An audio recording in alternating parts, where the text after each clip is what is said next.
மன்னார்குடிக்கு பல்வேறு திட்டங்களை கொண்டு வந்து பெருமை சேர்த்தது தொழில்துறை அமைச்சர் டிஆர்பி ராஜா என மன்னார்குடியில் சுயேட்சை எம்எல்ஏ எஸ் காமராஜ் பேச்சு.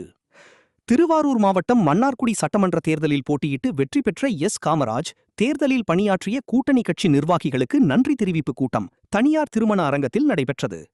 அப்போது பேசிய சுயேட்சை சட்டமன்ற உறுப்பினர் எஸ் காமராஜ் தன்னை எதிர்த்து போட்டியிட்ட தொழில்துறை அமைச்சர் டிஆர்பி ராஜா தோல்விக்கு வாக்காளர்களுக்கு நன்றி தெரிவித்தார். அப்போது மன்னார்குடி மண்ணுக்கு புதிய பேருந்து நிலையம், பாதாள சாக்கடை திட்டம், 4 வழிச்சாலை, அரசினர் பெண்கள் கலைக்கல்லூரி, புதிய அரசு அலுவலகங்கள் உள்ளிட்ட பல்வேறு திட்டங்களை கொண்டு வந்து பெருமை சேர்த்தவர்தான் ராஜா. மன்னார்குடி தொகுதி மக்கள் புரிந்து கொள்ளாமல் வாக்களித்துள்ளார்கள் என கூறி கண் கலங்கினார். அதனைக் கண்டு நான் தொலைபேசியில் பேசினேன்.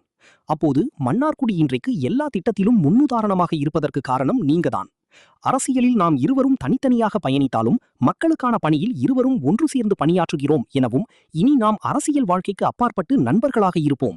நீங்கள் கண்கலங்கியதை பார்க்கும்போது நான் உங்களுக்கு இந்த தொகுதியை விட்டுக் கொடுத்திருக்க வேண்டும் என வருத்தத்துடன் தெரிவித்ததாக காமராஜ் தெரிவித்தார்.